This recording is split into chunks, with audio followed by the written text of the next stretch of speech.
for it for men and girls to have adequate protection, because the lack of funding or support to procure sanitary pads has further made girls more vulnerable in society, in the sense that UNFPA can tell you that they have data that shows that there's most girls fall prey to men who can provide sanitary pads for them.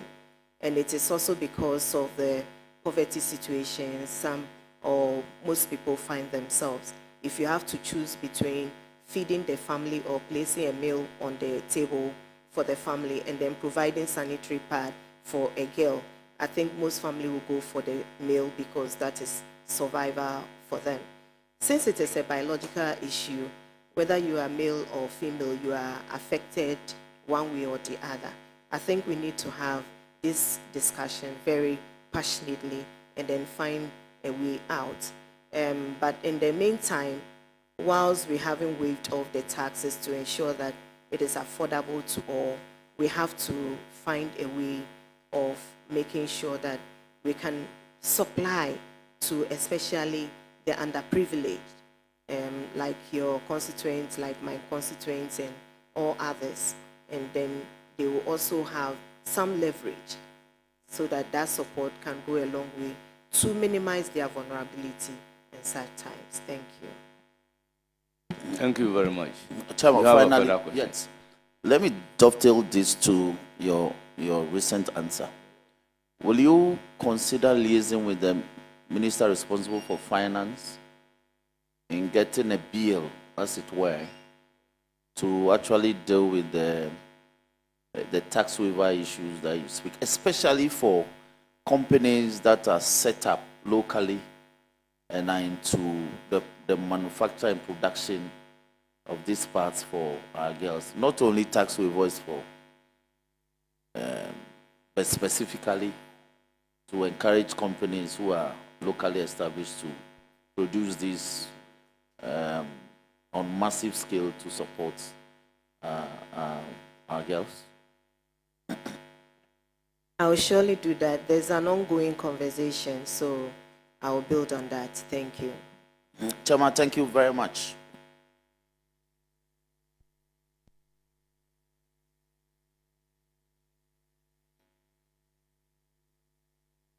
Thank you very much. I will now give the floor to Honorable Rickett. Thank you very much, Mr. Chairman. And the nominee, Honorable Agnes Naumomula. Congratulations. Thank you, sir. Perusing through your CV, your background and experience suggests to me that you're actually a good fit for the ministry that His Excellency John Dramani Mahama posted you to. And I have no doubt in my mind that you will succeed at that ministry. I'm not going to ask you a question, but a word of advice. Having had the opportunity for the last 8 years or 12 years to serve on that committee, gender committee, and at some stage with yourself, there have been challenges, particularly in the last 8 years, to do with relationships between minister, suppliers, minister, deputy ministers, and all that. And that has created a lot of problems in terms of moving that ministry forward. I'm not going to ask you the strategies you will adopt, because the problems could be many and will require some multi-faceted approach. But just to caution you that you've got to do everything possible to make sure that you keep a good relationship with your subordinates, your suppliers, and whoever is helping you to build that ministry. But I wish you well, and I know you will be successful. Thank you, Mr. Chairman. Thank you. Thank you very much. I will now give the floor to the ranking member in minority leader.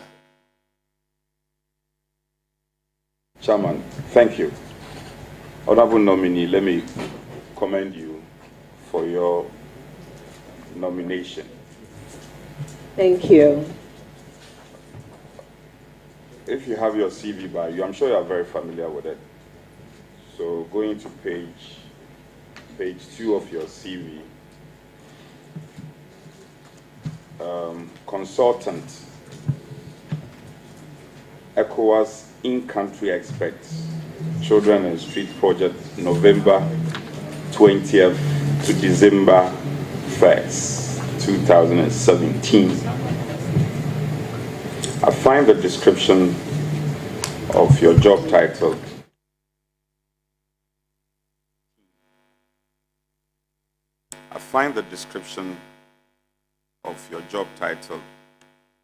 quite interesting.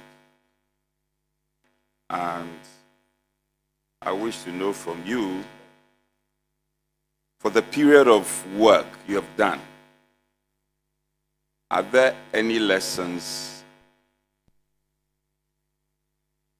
Children on the Street project? Are there any lesson you find relevant that you can imbibe that will be contextualized into your ministry if we grant you passage? Any key lessons? Thank you very much, Mr. Chairman.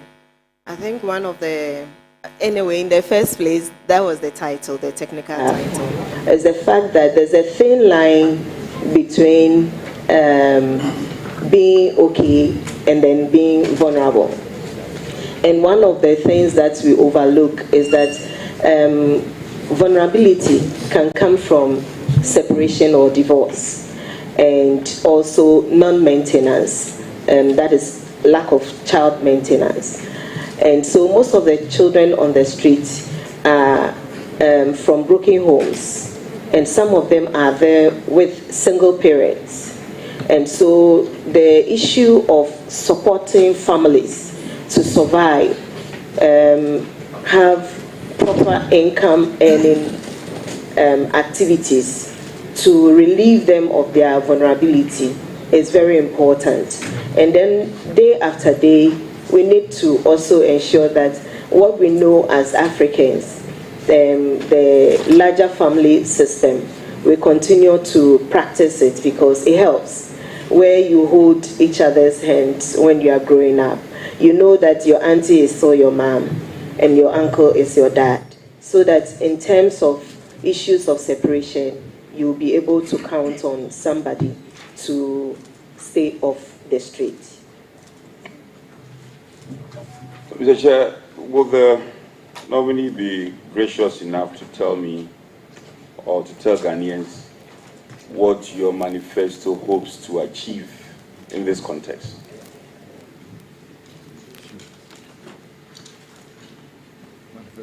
Thank you very much. I think one of the key things that the manifesto orphan and vulnerable child support scheme, and one of the it's one of the protective means for children and orphans. And so with this scheme, there will be a special purpose vehicle that will support children in ensuring that they are safe. Not just orphans, but also children who fall prey to child trafficking. And so in the manifesto, you realize that we are going to work to develop a framework to ensure the safety of the vulnerable and also provide support for reintegration and all that. And so that is, in summation, what the manifesto talks about. Thank you, Honorable Nominee. It's good you a summary of it, but I want you to flesh it up. The support for the vulnerable child, how, in terms of its implementation, how are you going to ensure its implementation devoid of partisanship? You are going to be there, your party people are going to come with all manner of applications. How are you going to do it to ultimately achieve an approach which will not be partisan or tainted with partisan coloration?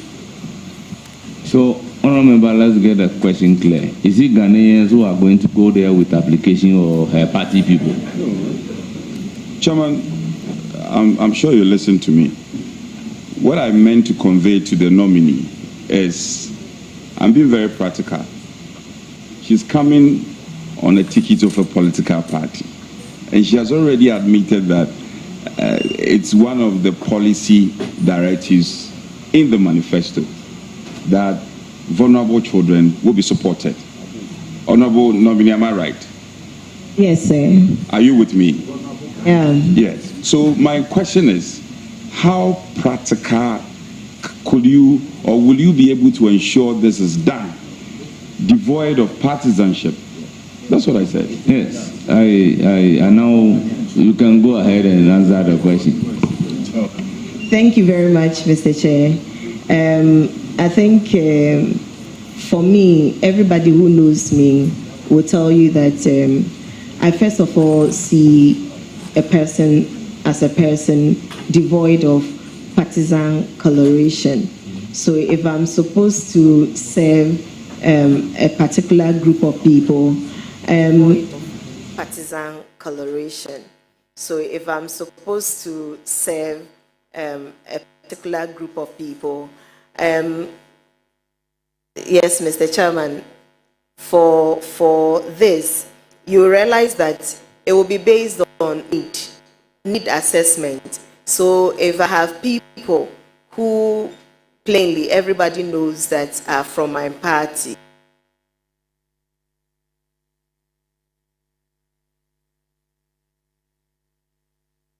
of questions. The nominee is, as the Honorable Patrick Buama earlier observed, the nominee is, she promises to be very competent. And Speaker, allow us to bring the best out of her. Please. She promises to be.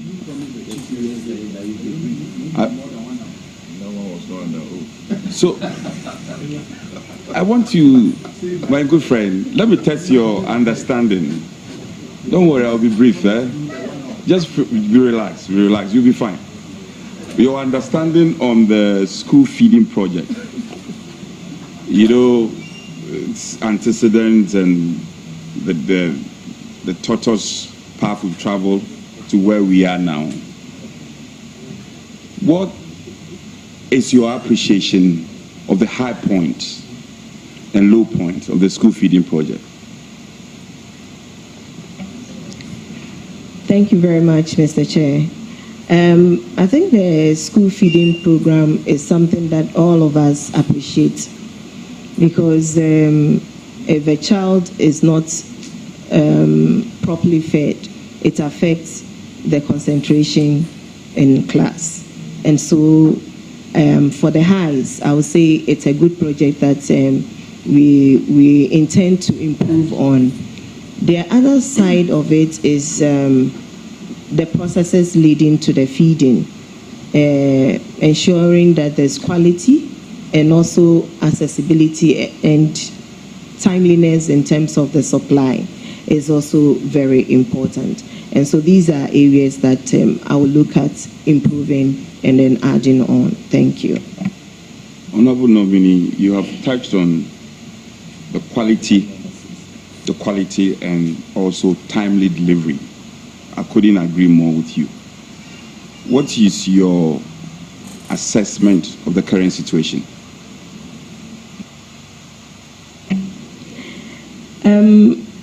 Part of my life is also in local governance, and so it comes with decentralization. And I believe that if we are able to effectively decentralize the feeding program, as we are also looking at, it will help us to ensure that it is supplied on time, the food items are supplied on time, and then also we can keep an eye on the quality from the district level. And so I'll be glad to sit with all stakeholders involved to look at how this implementation will work out so that the beneficiaries have the best of it. And then also support those who are the service providers to do what is right. Thank you. I am aware the... Honorable Chief, that should be the last question. Thank you.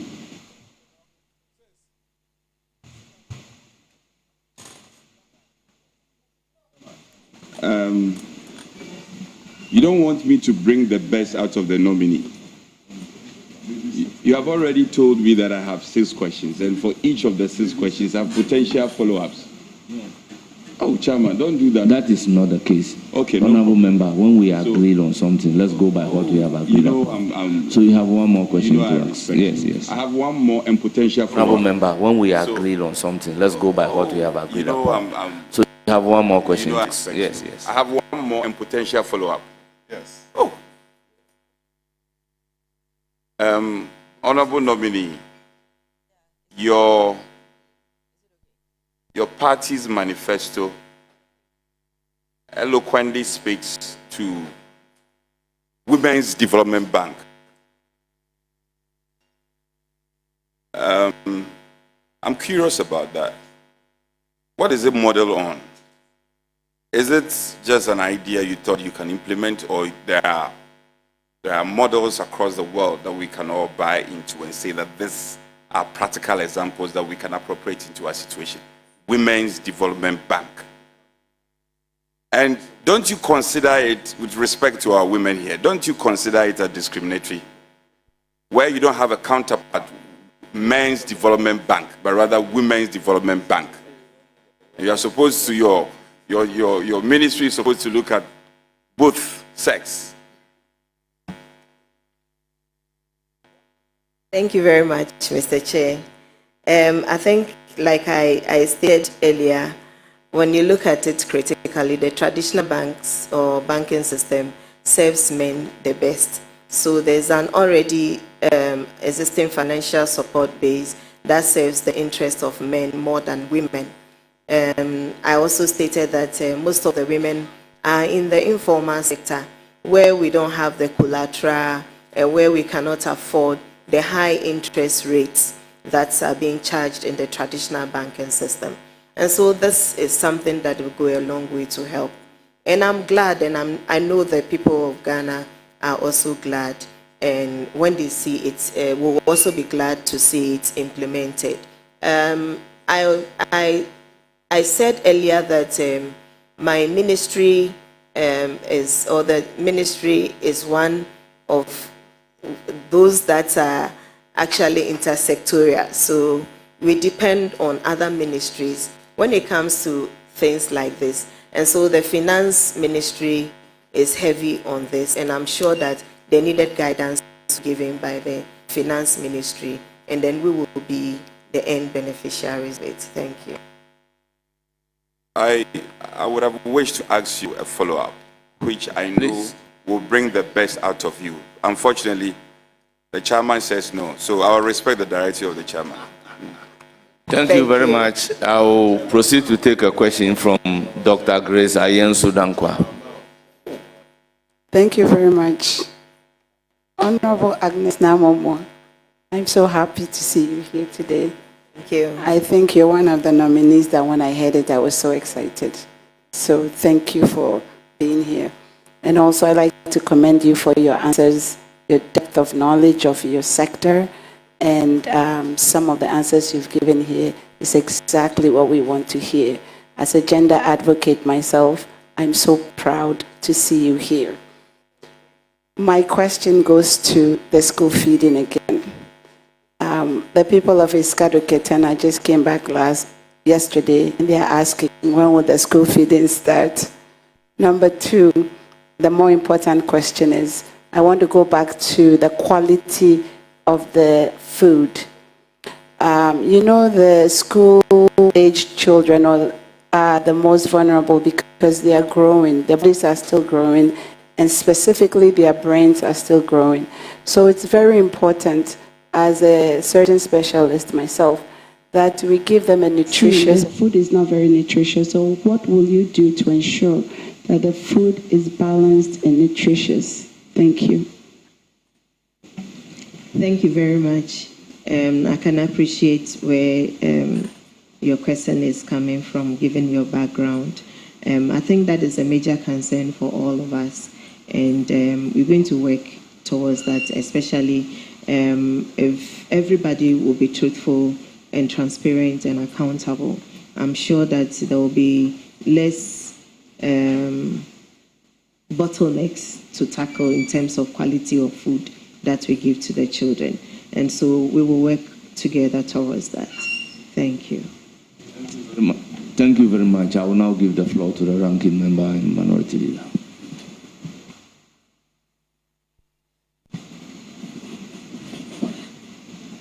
My respected colleague, good morning to you. Good morning, leader. With the leave of the chair, I shall proceed with some questions. Let us first deal with your CV. And if you be pleased, I shall take you to page 1 of your CV.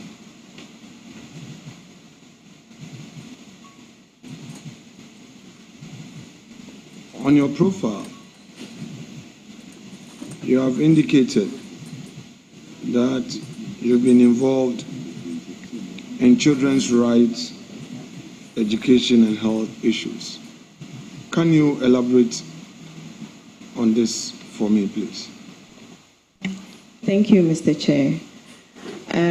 I've had the privilege of volunteering and also working for various non-governmental organizations.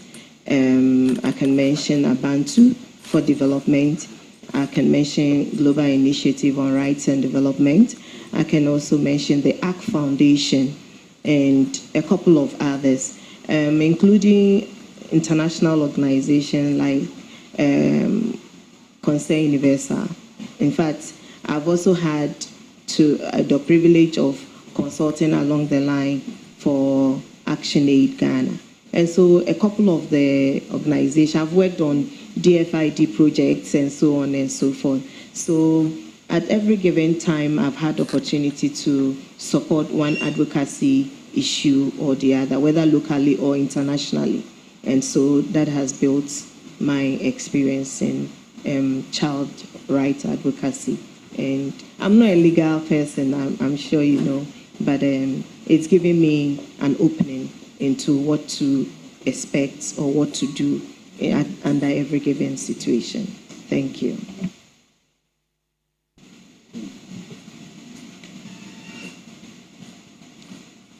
You've stated your name in full as Agnes Na Momolate. Yes, sir. You've also stated your date of birth to be 16th of April 1976. Yes, sir. Place of birth, Nungwa, Accra. Yes, sir. Hometown, Nungwa, Accra. Yes, sir. How did you derive this hometown, Nungwa, Accra? Mr. Chair, per my basic knowledge, my hometown is where I believe I come from, was born. And so I'm an indigene. My parents are both from Nungwa and I'm a Ga. And so that is why I stated it there. So just for the avoidance of doubt, mommy is from Nungwa. Yes, sir. Daddy is from Nungwa. Yes, sir. Now, I'm a bit curious. My respected colleague, Roxanne Echede-Fiamepo, greeted you in language. I'm quite familiar with the Ga language. I didn't think that was a Ga language. Ga. What language was that, please? That was Dangbe. Are you a Dangbe? No, sir, but I'm in a close relation to Dangwe, so I'm not a Dangwe, I'm a Ga, but it's a close language. I just want to have clarity. Are you able to speak the Dangwe language, or you are partly from the Dangwe area? Mr. Chairman, if you look at the languages spoken, that is not there. I have just the basic knowledge to, let me say, understand it, small. And then when you ask me things like what the Honorable Member asked, I can respond. So that is just my understanding of it. Thank you. Fair enough. So you don't speak Dangwe? No, I don't. Very well. Still on page 1 of your CV. Let's first deal with your MPhil in leadership. I read MPhil leadership, University of Professional Studies, Accra, September 2014 to March 2017. Full stop. Next line. Research. Column. Women's participation in leadership. Column. Challenges and prospects to the development of Lejokuku Krowo Municipal Assembly. Dash June 2017. I have 2 questions for you there. 1, how was this MPhil program structured? And I'll give you a guide to assist you in the answer that you're going to give. Was this course structured in a thought in part and research in part, or it was a full research without a thought aspect? There's a thought aspect, and then it also flows into the research aspect. Was it a full-time MPhil program? A full-time, but in the evenings.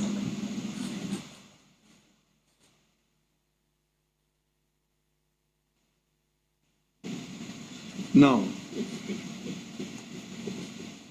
the thought part of the program, was it for the first year? Yes, sir. Right. Within this period that you were going through this thoughts program, the 1 year, you were also working? Yes, I was. Full time? Yes. Where? I think around that time, I was working with NALAG. Respectfully, as what? As the General Secretary. So the NALAG work was not just leadership, but the full-time work? Yes. So when you say full-time work, are you referring to 8 to 5 p.m.? Yes, sir. Or sometimes I start at 6. 6 a.m.? Yes, sir. So we should assume that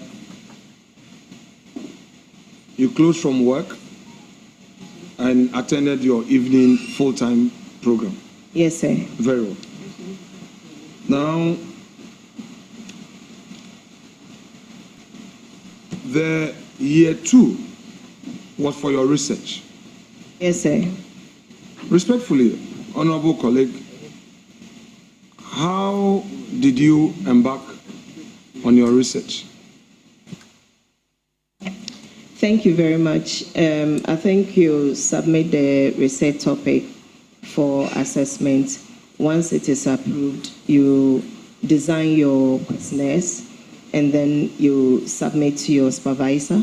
They go through it, and then you go ahead to the field to administer. And then once you've gone through everything, the methodology, everything, you are granted the opportunity to defend. And then once defended, you graduate. So you've indicated that you ended the program March 2017. Yes, Then sir. you have also indicated that your research work you submitted June 2017. Please, can you clarify? There was a bit of a delay.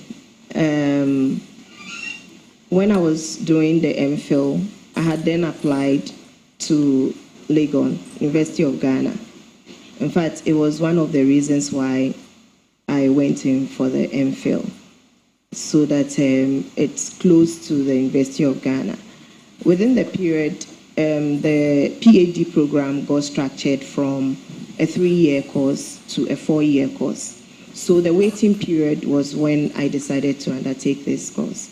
So if you look at it critically, you realize that my final year, that was in 2014, I had to juggle between going for the PhD class and then also doing finishing up my research work. Honorable colleagues, respectfully, it couldn't have been that your final year. It couldn't have been, because if you look at the same CV, the PhD, you've written PhD, Institute of African Studies. And by the way, before I proceed, bear with me. You know, the enterprise we undertake here is a perception-driven enterprise. When you go all calmly, the perception is that we are treating you with kid gloves. If we ask you very strong questions, it is also seen as we being too hard. But I would manage myself, and I don't intend to be very personal. Okay? Just understand me that yes, sir. You are a witness in the box who must answer necessary questions. We are politicians, and we have the public that wants to understand certain perspectives. So I'm limiting myself to the policy issues and then deal with your profile that is getting you into governance. Is that okay? That's fine. So sir. I mean no ill will. Is that okay? That's fine. Very well. So that assured, look at your CV again. PhD, Institute of African Studies, University of Ghana, Legon, September 2014 to December 2020. So if you say that in your final year you had issues, it couldn't have been, because you see, you started MPhil and PhD at the same time. I find that very curious. So it wasn't the case that there was, when you were about finishing one, you started the other. And that is why you had some delay.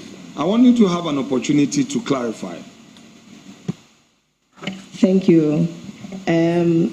With the MPhil, I actually started the MPhil somewhere 2013, and the PhD was in 2014. The MPhil coursework was supposed to be...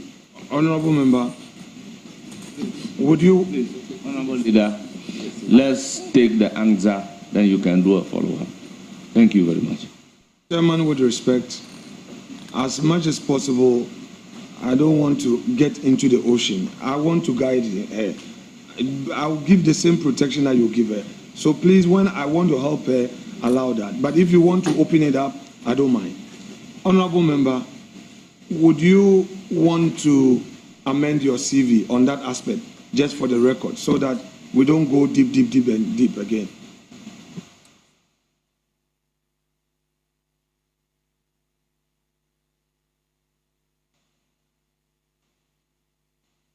page 1, on the start date, would you want to amend your CV?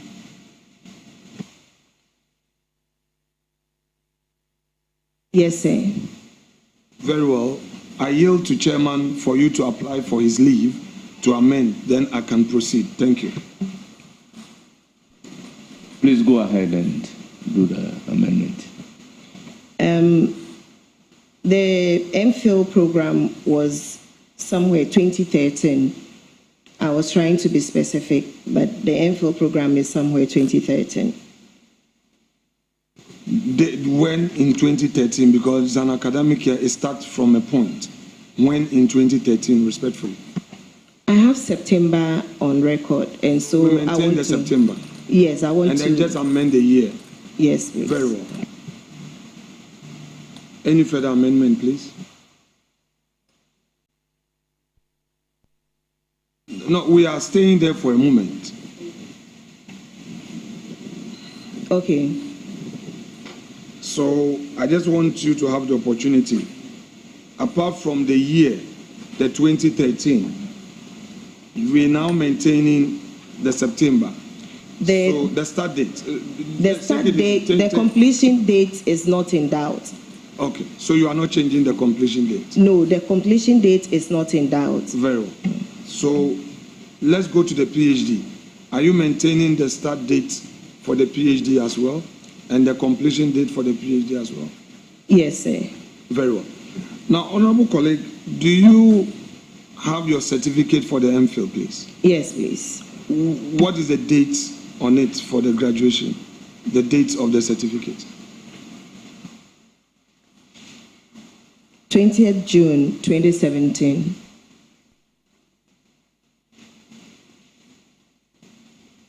Now, when you submit your thesis, it has to be assessed. You need some period to defend it. Yeah. And when you submitted your thesis for the MPhil, how long did it take you to defend it? The supervisors, how long did it take them to get back to you that they have marked your thesis and everything was okay? Was it a month, 2 months, 3 months, 1 week, 3 days, 1 day? For the MPhil, I will not have a clear period, but I know that it was between 2 months or 3 months. I can't recollect. So let's take the minimum of 2 months, the one you collect. Now, having told this committee that upon submission, it took 2 months for your assessors to get back to you. At least we use a 2 month. Check again on your CV and the certificate you have. Would you want to take chairman's leave to amend your records again? Thank you. I'm going by what is on the certificate, that 20th June 2017. That is what I have here. My respected colleague, you had in an earlier answer submitted for records that you were done with your program in March 2017, but your thesis delayed. So you submitted your thesis in June of 2017. In fact, that is what you stated here, that your project work research you submitted June 2017. You have a moment ago also indicated that when you submit your project work, your thesis, it takes about 2 to 3 months. Now here is... Or more. Or more, very well, that's okay. I just wanted to use the minimum where you remember. Now, if you submit your thesis in June, and the assessor is going to take 2 months minimum to look at it, mark, get an external assessor to also look at it, which means that in June when you submit it, you would have July and you would have August, okay? Minimum. You cannot graduate in June 2017 and have a certificate which says you have MPhil, you've earned an MPhil in June 2017. Is the reason why I ask you again. Sometimes we all forget. Sometimes we want to be given the chance. It could be that whoever typed your CV made some mistakes. We all give instructions to our secretaries, type this for me, do that. I understand, as an administrator, a leader, there are some errors. So I'm giving you one more opportunity. Would you want to take chairman's leave to amend those records also? Because this is going into public records. Thank you. Thank you very much, Mr. Chair. Let me also state that, Mr. Chairman, the 20th June 2017 is the day after graduation when I was given the certificate. But the submission was in 2016. So most often you realize that the year, depending on how soon you submit your project work or thesis, you might not graduate in the same year. And so it is when I was given the certificate that is being referred to here. Okay, honorable colleague, let's take it step by step. So when did you submit your thesis to UPSA? Which date did you submit your thesis to UPSA? The submission date, unless I check, but I can assure you that I would take it that you would come back if you want to come back. No, leader. Well, leader, Okay. with all due respect, let's abide by the rules. If a question is asked, kindly allow the witness to place the answer on record. Then you can follow up with another question where the witness is in the process, or the nominee is in the process of answering the question. Then you come in to say, no. Honorable leader, with all due respect, I do not think that is the way we should go. So kindly allow the witness to place the answer on record so that the clerks will be able to pick the answer on the record. Then you can follow up. Thank you very much.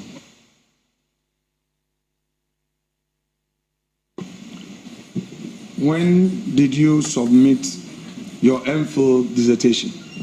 In 2016.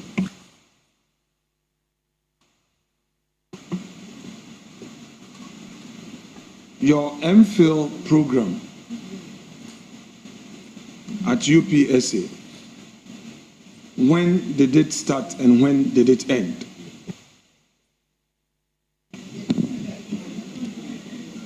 Mr. Chairman,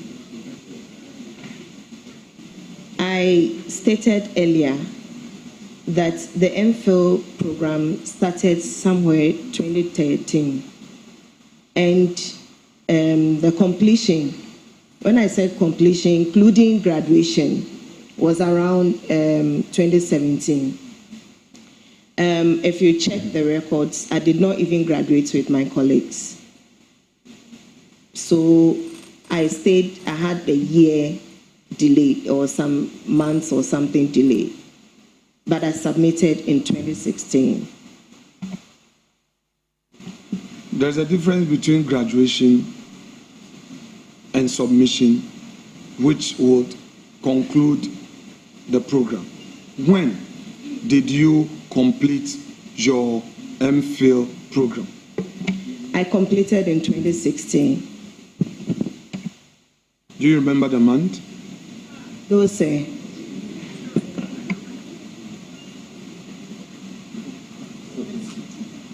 Now, honorable colleague, let's go to your PhD.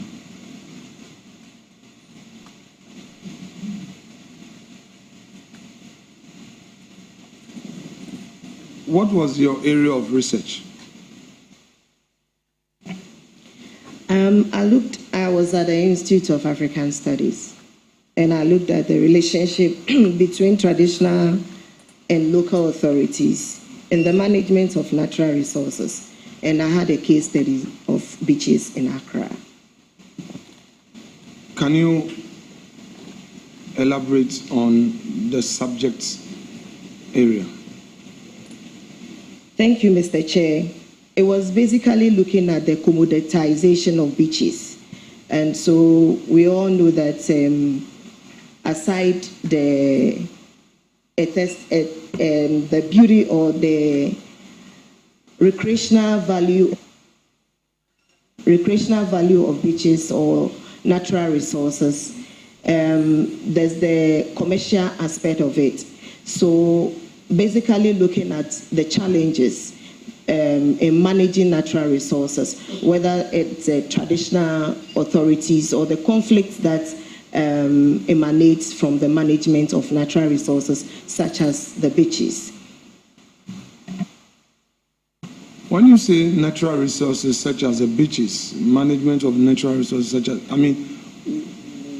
so your research, what did you eventually uncover in terms of the natural resources that you're referring to? I just want you to situate it in a manner that the ordinary person would appreciate exactly what you did. So it's a qualitative study that sought the perceptions of people in terms of how beaches are managed, and then also the commercial value of it, the challenges that comes out of it, and then the possible balance in terms of how the beaches can be managed to elicit the best out of it in terms of value to the nation. And then the people who are the custodians of it, how the various stakeholders and players in the field can collaborate. Have you shared the outcome of your work with the tourism authority or the various assemblies to enable them sift out some best practices as a guide? Thank you, Mr. Chair. I've not had opportunity yet. I clearly recollect that I was in Parliament when I had to prepare for my Viva. So that was quite a tense moment for me. And afterwards, it's been community engagement and parliamentary work. So I'm yet to sit and then properly look at it. But I have plans of working with my supervisor to ensure that some quality work is done so that the lessons and publications can go to the viewers. I'll look at the tourism minister, sit with her, look at some of the lessons and then how best she can inculcate them and we can learn from it. When you say with your supervisor to ensure that some quality work is done, what exactly do you mean? We have plans of doing some joint publications, and so I'll lean on that. Thank you. Please, let's go to page 2 of your CV.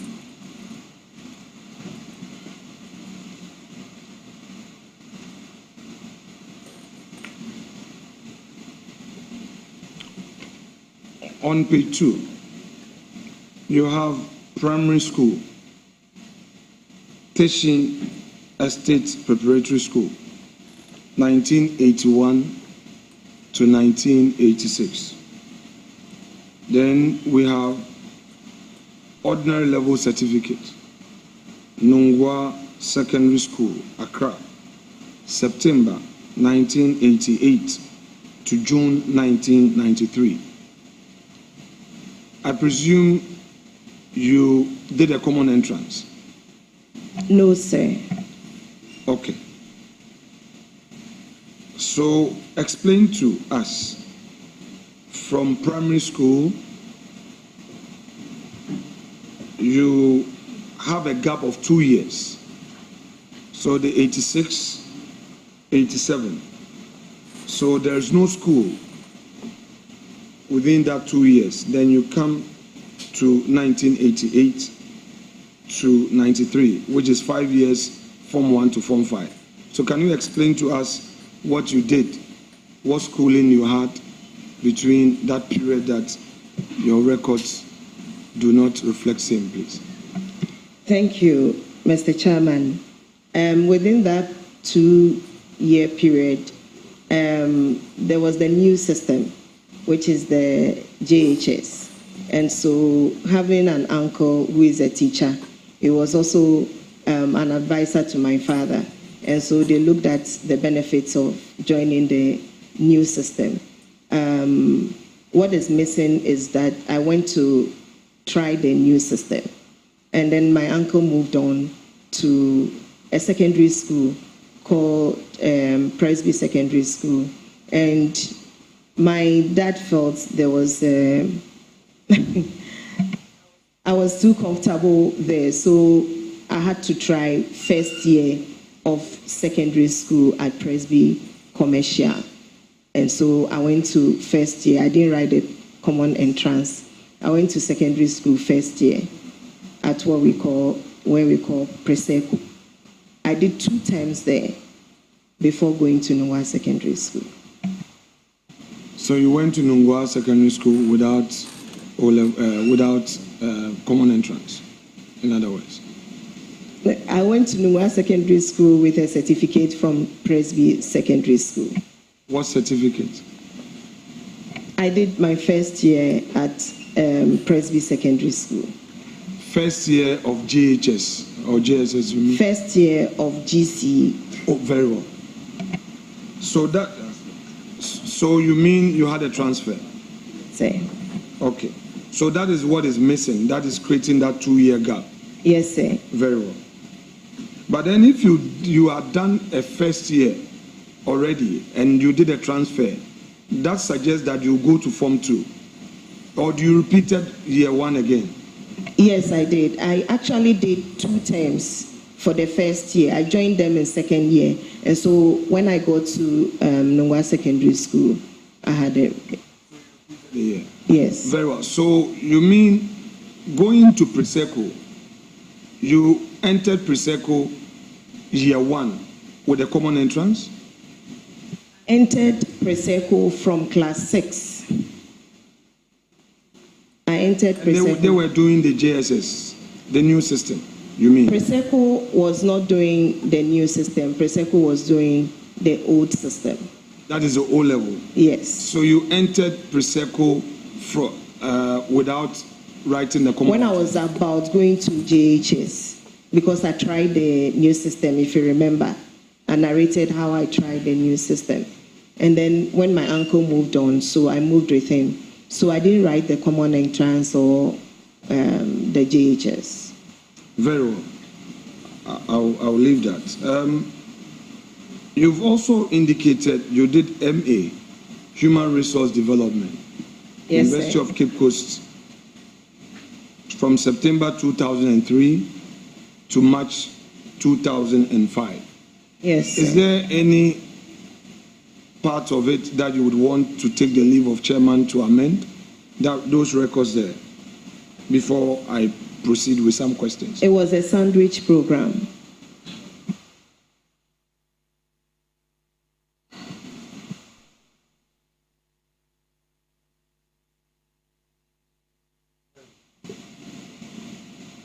When did you graduate?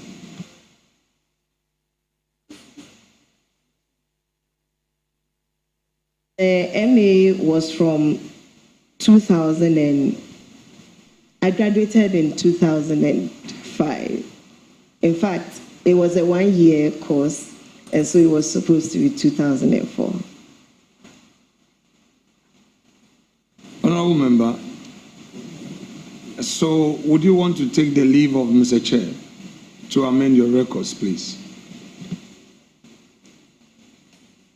Having stated it was 2004, leave is accordingly granted. Thank you, Mr. Chair.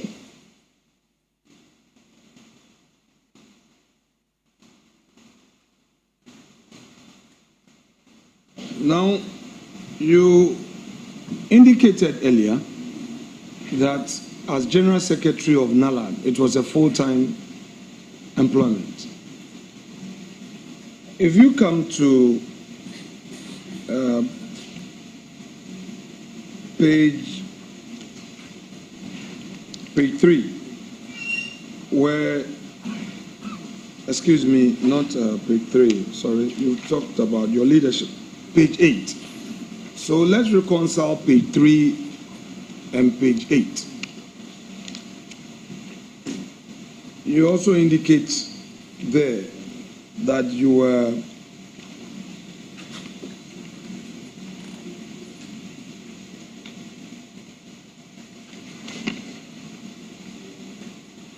page 9, rather, go back to page 9. Let's start with page 9. So let's reconcile page 3 and page 9. So second vice president and general secretary. The general secretary bit, you say full-time employment. That has come under your employment history. And then when you come to the second vice president, that is under membership / leadership. So what do you have to say to both? The second vice bit is an elected position. And so I contested that before becoming the general secretary. Okay. Is there anything you would want to amend?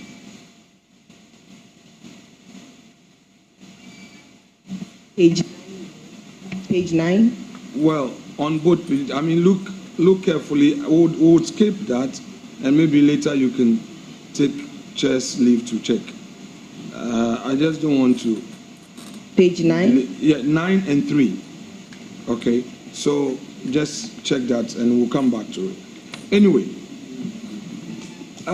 my colleague Ahmed Shaib Jerry had referred to President Trump's inaugural address, where he stated that the policy of the United States under his administration will change in a definition of gender, that a man will be a man, a woman, the very natural state. Do you share in this opinion? Thank you, Mr. Chair. Like I earlier said, it's in line with our constitution, and so I share in that. Very well. You were in Parliament between 2021 and 2025 General Session. That is the 8th Parliament. You were. Per Yes, your record. sir. That's a fact. Now, you are aware that some of our colleagues took the view that Ghana would have to legislate on these LGBT issues to make clear to the world our position on this matter.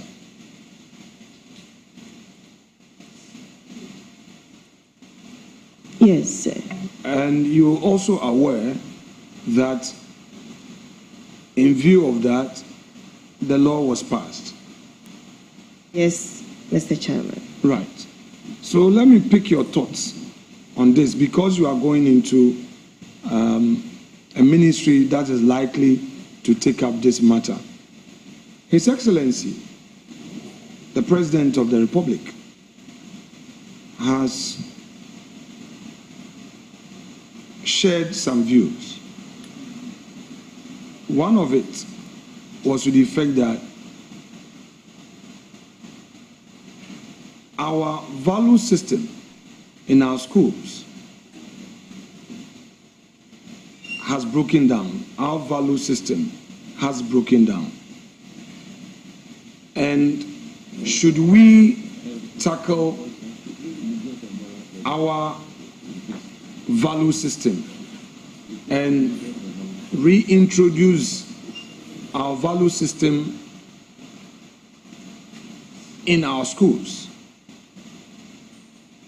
and the children are able to pick these up, perhaps there will be no need at all to even legislate on it. What is your view on this? Thank you, Mr. Chair. I think I had indicated to our colleague that for the legal aspect, where I think because you referred to that one, you went into asking whether it would be without the law. I said I leave that, or if the law had to, go through the process all over again. I left that to the legal brains. But as to teaching the children our family value system, I think there will be no Ghanaian here who wouldn't want that.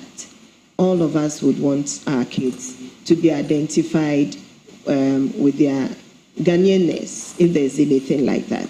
So that if you teach, I said that was more sustainable, so that they identify who they are, and then they will take a decision when there's right or wrong. They will be able to know who they are, and that will define them. So, are you for the value system being inculcated in our children, being incorporated in our curriculum, or you are for the law to enforce it? I stick with what His Excellency said. I think he did not rule out the enactment of a law to back it. But I was saying that for sustainability, if it is imbibed in our children from a younger age, it will help. Honorable, I know I'm staying a bit longer with you, but bear with me.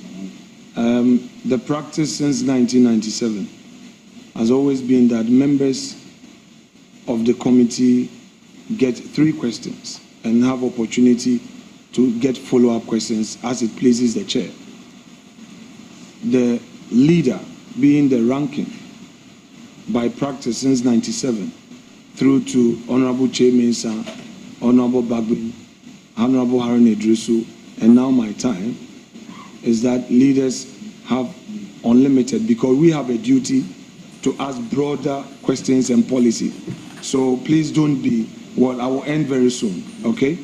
I just want us to appreciate that. It's not that I'm saying too long with you, but it's the work I have to do. And I don't mean going personally or delaying you. I just need to understand some broader issues for your own good. Is that okay? Thank you very much. Thank you. But leader, take into consideration she's a member of your committee. This very committee, she's a member.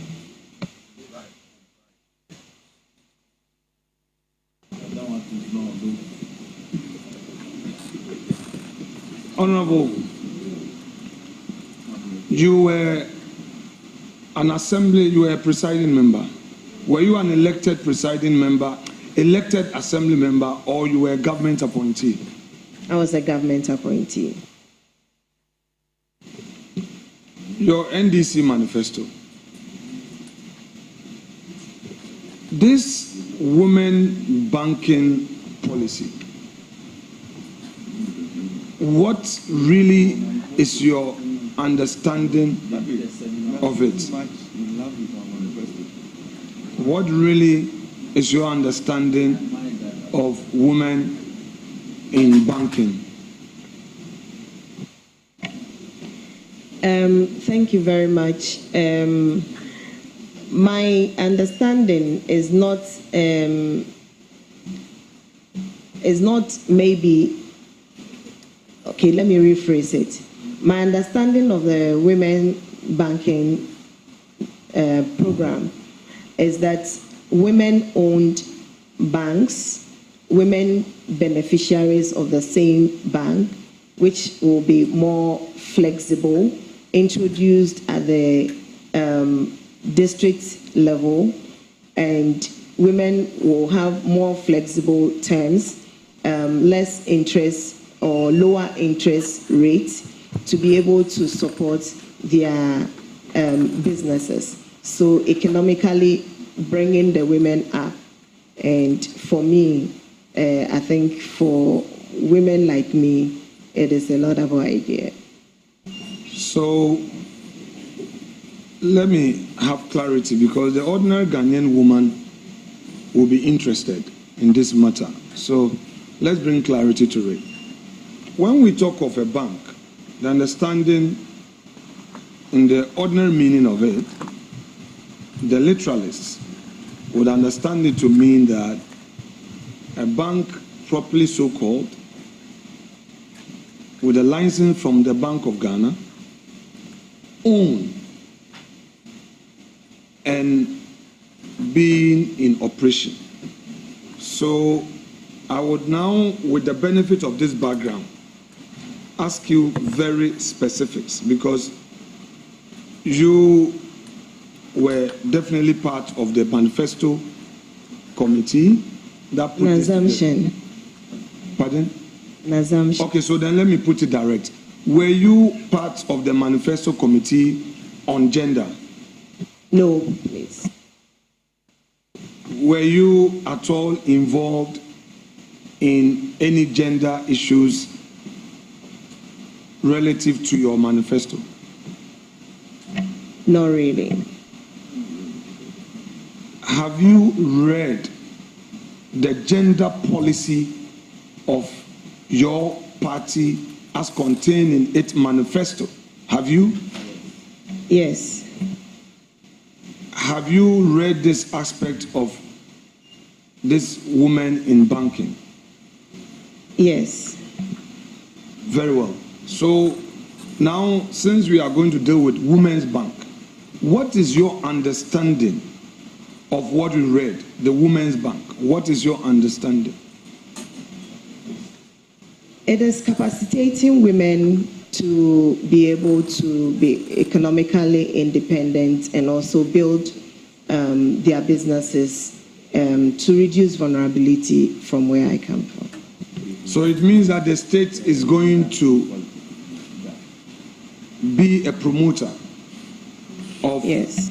So the state would promote the registration of a company called Women's Bank, correct? Mr. Chair, I had earlier stated that a part of it is also the Ministry of Finance work. And so some of the details will go into the ministry's work. So the Ghanaian woman should expect that a bank will be established, licensed by the Bank of Ghana, with branches in all districts as you indicated. Yes, a bank will be established. Should they expect that bank to be established this year, next year, or when? I think this will be clearer when the Minister of Finance comes to read the budget. I'm expecting that it will be captured. Now, honorable member, let's me ask you this. You are the member of parliament for Krowo. That is Teshi. Wa. Krowo is Nungwa, and then Lejokuku is Teshi. Right. Do you live in Teshi or you live in Nungwa? I live in Nungwa. You live in Nungwa. Where you live in Nungwa, is it your personal property or is it rented property? Personal property. When you say personal property, do you mean you bought the land and built on it, or you bought the house, the property? Bought the land and built on it. The land you bought, did you buy it from the chiefs or a third-party developer? I bought it from a chief. Chairman, I shall bring my questions to an end on this point and thank my respected colleague for her patience and so far the commitment so far. I shall count on your experience thus far in managing the ministry. All other matters shall be pursued on the floor of the House. I wish you well. Thank you so much. Thank you very much, Mr. Chairman. Thank you very much, Honorable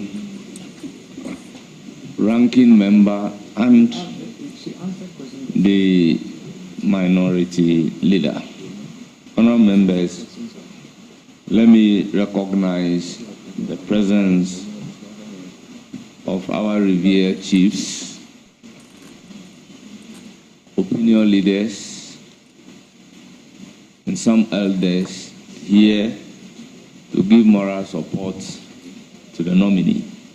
First on my list is His Royal Majesty King Professor Odaifio Wellenchi III, Paramount Chief of the Nungua Traditional Area and President of the Greater Accra Regional House of Chiefs. Nene Tetewaka III, Paramount Chief of the Pram Traditional Area. We have Becholo Ni Ashite Akamfram the third, Teshi Manche, Ni Otukwe the second, Nungua Adontin, a representative of the Numo Kobu Wulomo Shiche. We have Janet Momo Oakley. She's the mother of the nominee. We have Reverend Dr. Benjamin Kwame Danso, Chairman NDC Kroa Constituency. The clergy, Nungua. We also have Major Christine Oko and the spouse.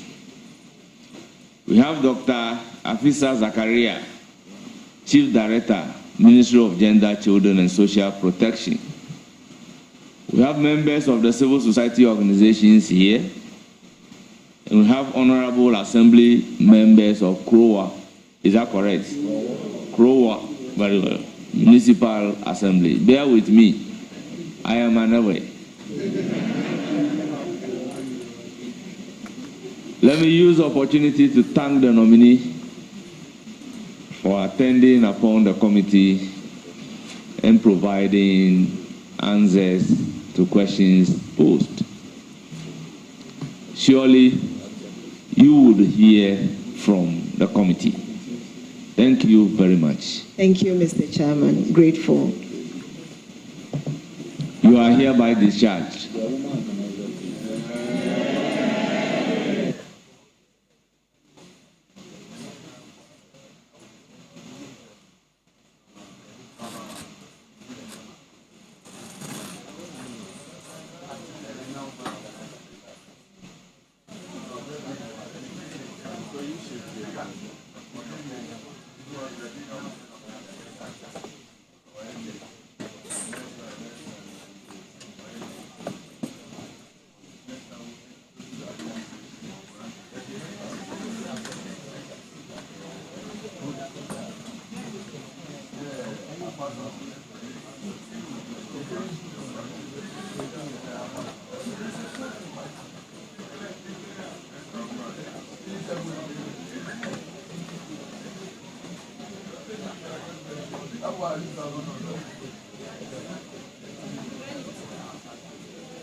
yare biara